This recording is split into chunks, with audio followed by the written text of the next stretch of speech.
the top 3 profiling questions you can use to be able to profile any prospect. For a lot of salespeople, they get to the end of the conversation and the prospect says, let me think about it. I'll get back to you. And in most cases, they went through the entire conversation without asking these top 3 profiling questions. Just to be sure that the person they were selling to could afford to buy this product or service. The person they were selling to had all the, you were speaking to the right or final decision maker. And of course, it was urgent for them. So I'm going to walk you through the top 3 profiling questions right away. All right, my name is Iyore. I've trained over 23,000 salespeople across 5 countries: Nigeria, Ghana, USA, UAE, Rwanda. I'm an author of several books and resources on sales. I've been featured on a lot of media platforms to talk about successful selling. I worked at an organization where I was to sell to high net worth individuals. I was given a target to sell to 20 high net worth individuals in a single month, and I was able to close 21 high net worth individuals in that month. I also participated in a sales competition where I was number 1, and I was sent for the World Cup for an all-expense paid trip. I moved on to another organization where in 11 months, I grew my portfolio by over 100%. So, ladies and gentlemen, let me walk you through these top 3 profiling questions. Now, first of all, remember that selling is not talking. Selling is asking questions. The more you talk, the less sales you would make. It is not the person who explains the most that closes the most. It is the person who can ask the right questions at the right time, with the right tone of voice, ladies and gentlemen, that can get the perfect outcome. And tone of voice is key because, you see, if you ask the questions with the wrong tone of voice, it would come out wrong. But if you ask the questions with the right tone of voice, it will come out right. Remember, in communication, 55% is body language. Over half of what influences a prospect when you engage them is your body language, how you move, your facial expression. The next level that influences the prospect, 38%, is your tone of voice. So 55% of any communication, body language. Body language influences. 38% your tone of voice. Your tone of voice influences. Then the remaining 7%, ladies and gentlemen, is content. The words you're saying, the product knowledge is just 7%.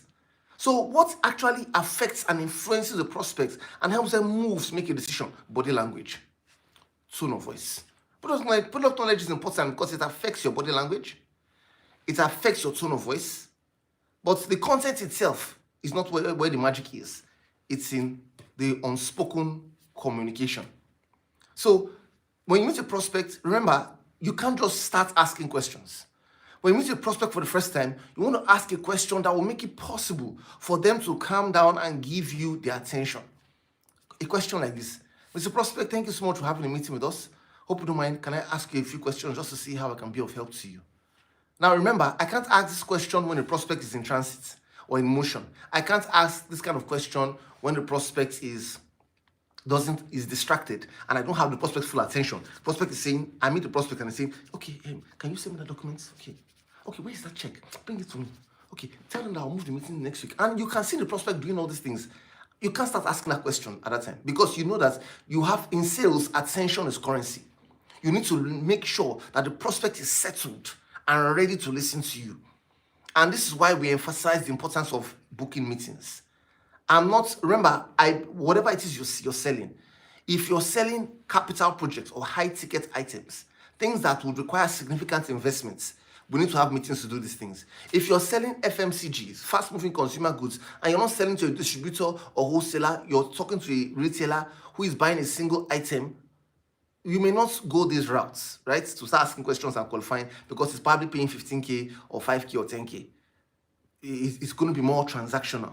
But if you're going to be selling to the distributor who is buying in bulk, the wholesaler who is buying in bulk, then you need to be able to have these meetings and engage the way I'm showing you to engage.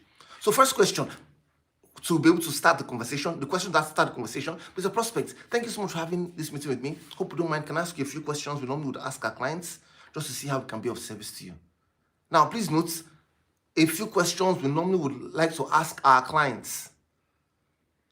We normally would ask our clients. That way, he knows that this process you're about to take him through right now, it's your standard process you've done with other people. So he wouldn't feel awkward about it because you've already used the word our clients. Now, don't just ask this question without using the word our clients. Mr. Prospect, hope you don't mind. I'd like to ask you a few questions just to see how we can be of service to you. These are the questions normally we like to ask our clients. Whatever way you arrange it, just make sure you add our clients. And the prospect says, yes, please, go ahead. The next question I want to ask, I've not gone into the profiling questions yet, I'll go into it shortly. The next question I want to ask is an open-ended question. You want to ask a general question about how his business has been, or how life has been for him in this economy, or how he got into his line of business. Just a general question. Okay, Mr. Prospect, this question, we normally ask our clients this question as the first question, and this just helps us understand. Now, see body language, the power of body language communication. So I'm keeping my hands. It just helps us understand exactly how we can be of help to you. And the question is this, Mr. Prospect, then you ask an open-ended question. In an open-ended question, the rule is this: the longer the question, the longer the answer will be. The shorter the question, the shorter the answer will be. So I can't just ask you, Mr. Prospect, how is business? Or Mr. Prospect, how did you get into this line of work? That's too straightforward. But I want to create some background. Mr. Prospect, based on how things have been working in this economy right now, your industry, I've done some research and I see that you're one of the top 5 players in your industry. You were not that way probably 15, 20 years ago, but things happened over time and helped you move up to this level. I'll be glad to hear from you some of the key things you did and how you moved to get into the top 5 in your industry. I know it's a brief meeting, but let me just hear a few words from you as regards this, sir. What have I done? I've used a long question. So most likely he will give me a long answer. But if I just said, sir, how is business? He would say, fine.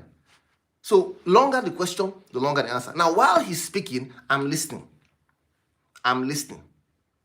What am I listening for? Financial capacity. What am I listening for? What we both have in common, rapport building. Because when I find what we have in common, it will be easier for me to go into these profiling questions. Now, I'm not telling you that if you don't find what you have in common, you can't ask these questions. But it will just make it smoother.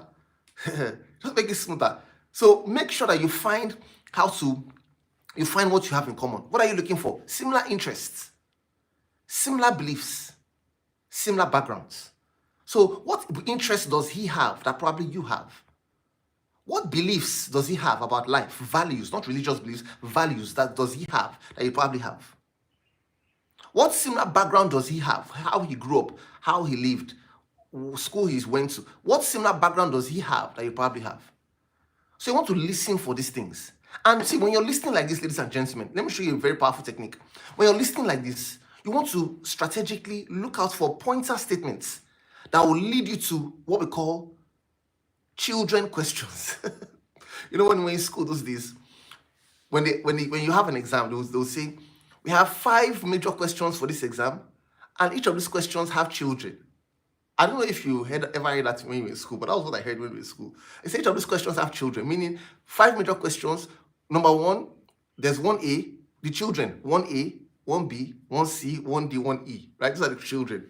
So when we say children, when I call it children questions, I mean there are going to be 3 major questions, right?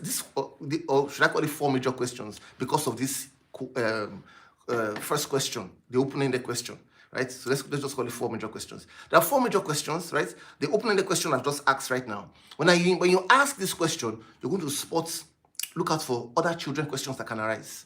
Now, these children questions is what would help you spot financial capacity, financial capacity, rapport building. So I can be able to spot, oh, okay, sir, you said okay, how come it took you just 5 minutes to get to the office? You stay in this area here? And I said, oh, yes, I do. Oh, okay, I stay around here too, for example. Or he's making a point and he says,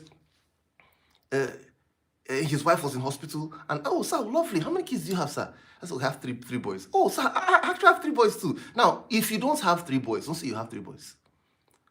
In sales, integrity is the very foundation of selling. So don't pretend to be somebody you are not, because eventually the prospect will find out. And anybody who lies in a relationship, start a relationship, you have to continue lying to maintain the relationship. And the day you're caught, or he sees a discrepancy, of which that will definitely happen, in your statements, it will affect that relationship permanently. So, ladies and gentlemen, when you use the strategy to ask this, what I call children questions, pointers to 4 more questions to give you information, you can do the same about financial capacity as well. Because you see, when you're determining financial capacity, you're looking for things like current residence, assets, social circle, number of staff, lifestyle, business expansion plans. You're looking out for all these things that determine and show that there's some financial capacity. You're looking out for cash flow. So you're not looking out for only one thing, maybe just his clothes or just his watch. No, you're looking for a couple of things that you can put together, maybe 3 or 4 things. I'll probably drop a video on determining financial capacity so that just in case you haven't watched that before, you can watch that in detail. Now, the moment I'm done with my open-ended question, ladies and gentlemen, and I've asked these few children questions, remember, I will ask these children questions with a different tone of voice. Okay, so that it doesn't look like I'm asking a major question. So I may have asked 2 or 3 children questions, but I've only asked one major question. But in the prospect's mind, it's come across as you've asked one major question. So I've asked the first question, which is about the open-ended question to understand him generally, or his business generally, or where he is in life generally. My next question, let me read them to you right now. 3 profiling questions. Are you ready? Come on, let's read them now. I'll say, now, there's nothing wrong in reading your questions to your prospects, right? So that's why you want to read them before you want to make sure they're written so that you can probably read it out to the prospect. Okay, Mr. Prospect, so my second question. When it comes to making investments, how are you sure you're making the right decision? Some of our clients usually decide with their partners or lawyers. For you, what is your process like? You see this? So I want to know who else could be involved in this conversation. Let me read the question again. Mr. Prospect, when it comes to making investments, how are you sure you're making the right decision? Some of our clients usually decide with their partners or lawyers. For you, what is your process like? Tone of voice, body language. The next question. Mr. Prospect, is there any other person you would want to carry along? Now, the reason I'm saying Mr. Prospect is because the sweetest sound in the ears of the prospect is the sound of their name. So I want to mention their name. Mr. Bamdele, Mr. Lanry, Mrs. Shobumi, right? Whatever their names are. Mr. Prospect, is there any other person you would want to carry along at some point in the process before you make such investment decisions? It could even be another family member, a financial advisor, or pastor, just as some of our clients decide.